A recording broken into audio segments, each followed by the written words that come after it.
Kasi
Lalu kita sedikit saya sebutkan dokter Lena,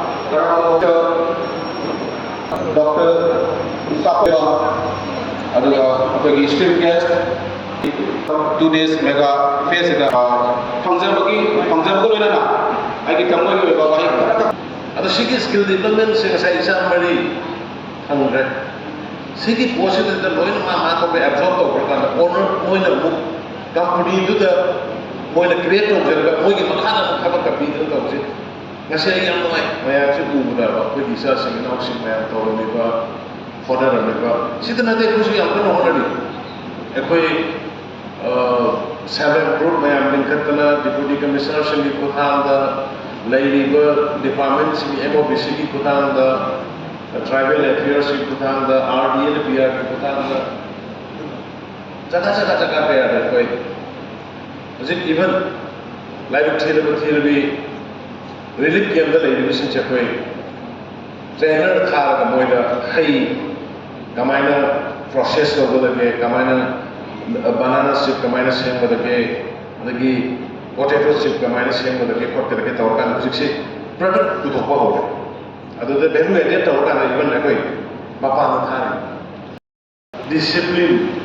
tachi gasi ahal na masak khangba mama papa masak khangba oja guru masak khangba apoi di college na magadi adum koi education si loi ke bodol ka kaino ki type ta tawo yam casual ki type ta tawo aduna